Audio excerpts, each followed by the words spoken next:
हां, आणि ते प्रत्येकाला म्हणजे जवळपास अशक्य कोटीतलं काम आहे, 7 दिवसात त्यांना संपवायचा आहे तो सर्वे त्या पद्धतीने.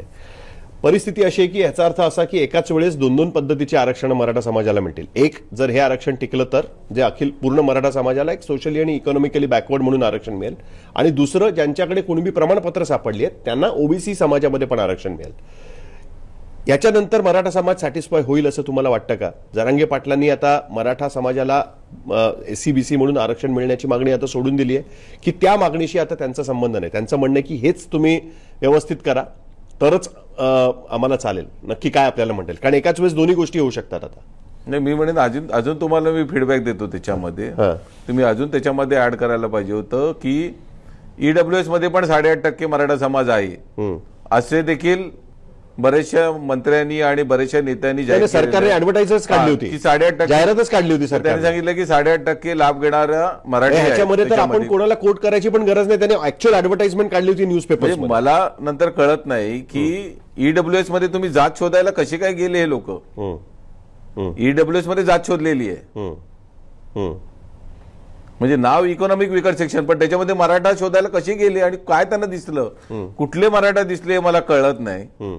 तुम्ही जे सांगताय ते एसीबीसीच्या आरक्षणाला मनोज जरांगेने कधीच विरोध केलेला नाही. ते बोलतात जर त्यांचं भलं होतंय, जर ज्यांना कुणबी म्हणून मिळणार आहे त्यांना कुणबी, पण ज्यांना बाकीचे जे आहेत त्यांना ते मिळेल, त्यांना कमीत कमी एसीबीसी मधनं तरी त्या मुलांचं तिथे भलं होईल. आणि आता जर माझ्या कोकणामध्ये किंवा पश्चिम महाराष्ट्रामध्ये आमच्याकडे नोंदी नाहीत साहेब. आमच्याकडे मराठा म्हणूनच आमच्याकडे सर्व ठिकाणी आहे. काही ठिकाणी क्षत्रिय, आमच्याकडे वाद झाले. आमच्याकडे काही नेते जाऊन तिथे सांगायला लागले की हे बघा जरांगे जात बदलायला लागले, आपली जात बदलणार आहे, मराठा शब्द नष्ट होणार आहे, तुम्हाला कुठे मराठा नावाने शब्द दिसणार नाही. अशा प्रकारचे वाद मराठा समाजामध्ये कोकणामध्ये लावले आहेत आणि आज लागले आहेत. आज आमचेच बरेचसे जे संस्था आहेत ते पुढे यायला घाबरतायत ना. आमच्या लोकांना विचारावं लागेल कुणबी म्हणून, पण आपल्याला नाहीये. पण ते मनोज दादा म्हणजे इतक्या चुकीच्या पद्धतीने काही गोष्टी रिप्रेझेंट केल्या गेल्या आहेत आमच्याच लोकांकडनं, जे कुठल्या ना कुठल्या तरी सत्ताधारी पक्षाच्या किंवा अशा लोकांच्या हातामध्ये आहेत की ज्यांना मराठा समाजाचं कुठे भलं होताना चांगलं दिसत नाही, वाद असला की त्यांना बरं वाटतं, असे काही प्रवृत्तीचे लोक आहेत. त्यांनी जाऊन असं पेरलं की मराठा समाजाची जात बदली जाते. मग त्याच्यावरती आम्हाला तिथे स्पष्टीकरण, त्यामुळे जात कशी बदली होऊ शकते? नाही, तुम्ही कुणबी सर्टिफिकेट घेतलं की जात बदली होते. मला अच्छा, एससी एसटी लोकांनी, बौद्ध धर्मातल्या लोकांनी एससी एसटी घेतली, त्यांचा कुठे जात धर्म बदली झाला नाही. आपले जे देवज्ञ ब्राह्मण लावतात, सोनार म्हणून त्यांनी सर्टिफिकेट घेतलं, त्यांची कुठे जात बदली झाली नाही. वैश्यवाणी असतात, त्यांनी वैश्यवाणी लावलं, वैश्य असतात पण वैश्यवाणी लावलं, त्यांची कुठे जात बदली झाली नाही. आणि मराठा समाजाला आरक्षण मिळतंय तर ते कुणबी म्हणून मिळाल्याने आमची जात बदली होते.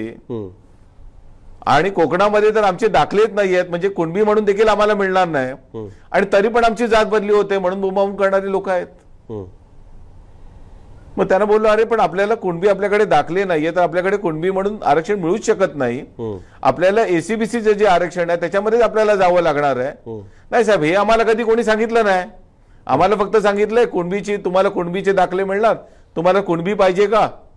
आम्हाला तर नको, आम्ही मराठी आहोत, मेलो तरी चालेल, गवत खाणार नाही आम्ही. आणि पण तुम्हाला एसीबीसी संदर्भात नाही, आम्हाला एसीबीसी संदर्भात कोणी काय सांगितलं नाही, पण आम्हाला सांगितलं की मनोज जरांगे आमची जात बदलतोय. अशा प्रकारचे स्टेटमेंट देऊन कोकणामध्ये मराठा समाजामध्ये नुसता विष पेण्याचं काम झालेलं आहे. आणि ती आता आम्ही सुधारतोय. मागचे काही दिवस लोकांना समजायला लागलं की नाही, काहीतरी चुकलंय, कोणीतरी मांडण्यामध्ये चुकलं, कोणतरी सांगण्यामध्ये चुकलं. पण एखादी जर चांगली गोष्ट आहे तर ती चांगली प्रकारे सांगता येते, वाईट जरी गोष्ट असेल तर तिला चांगल्या प्रकारे देखील सांगता येते. मग आता शेवटी काय, म्हणजे सगळे सोयऱ्यांच्या बाबतीत अधिसूचना काढणार हे सरकार म्हणताय. तुमच्याकडे ऑलरेडी बच्चू कडू आणि चिवटे येऊन गेलेले आहेत. त्याच्यानंतर एसीबीसीचं काम सुरू आहे हे आपल्याला दिसतंय. 54 लाख दाखले सापडलेले आहेत. आता अजून काय बाकी आहे की तुम्ही असं म्हणाल की ठीक आहे, आमच्या मागण्या मान्य झाल्यात, आम्ही आता मुंबईत येत नाही, आम्ही आता आमच्या गावाला जाऊन सुखाने राहतो, असं कधी म्हणाल तुम्ही? ज्या दिवशी 54 लाख सर्टिफिकेट्स वाटले जातील, ज्यावेळी एसीबीसीचं आरक्षण सुप्रीम कोर्टातनं मिळेल आणि ते त्या लेवलला मिळेल की ते चॅलेंज होणार नाही. कारण आतापर्यंतचे जेवढे मिळालेले आरक्षण होते एसीबीसी ESBC हे सर्व चॅलेंज झाले आणि पोरं बिचारी काम धंद्याला लागले. आणि ज्यावेळी मराठा समाजाबरोबर जे तुम्ही सांगताय त्या पद्धतीने बाकीच्या लोकांना देखील सवलत मिळेल, तो दिवस आमचा आनंदाचा दिवस असेल. ज्या दिवशी मराठा समाजाला आरक्षण मिळालेलं असेल, एसीबीसीतनं देखील मिळालेलं असेल, ज्यांच्याकडे कुणबी दाखले नाहीत त्यांच्याकडे, ज्यांच्याकडे कुणबी दाखले आहेत त्यांना कुणबी दाखले मिळतील, त्या दिवशी. पवार 2 दिवसात ही गोष्ट होणार नाही, तुम्हालाही माहिती आहे. आम्ही 40 वर्ष थांबलो साहेब. नाही, पण आता ह्या आंदोलनाबद्दल कधीतरी निर्णय घ्यावा. नाही, पण आम्ही 40 वर्ष थांबलो, आम्ही 2 वर्ष नाही थांबलोय. नाही, 2 दिवसाचा म्हणतो मी. 26 तारखेला तुम्ही मुंबईत येत आहे. पण ते 50 दिवस अगोदरपासून माहिती आहे येणार आहोत, ते 60 दिवस अगोदरपासून माहिती आहे. दिवाळीला सांगितलेलं होतं, ऑक्टोबरची माझ्यामध्ये पहिला आठवडा किंवा दुसरा असेल किंवा त्यावेळी सांगितलं होतं की 24 नोव्हेंबरची डेडलाईन, 24 डिसेंबरची डेडलाईन. 24 डिसेंबर नंतर देखील त्यांनी तुम्हाला 25 दिवसाचा अवधी दिला की 20 जानेवारीपासून मी निघणार आहे. अवधी दिला नाही असं तर नाही बोलू शकत ना साहेब. अवधी तर पूर्ण दिला आहे, मान्य पण केलाय ना, चांगल्या गोष्टी झाल्या त्या मान्य पण केल्या ना.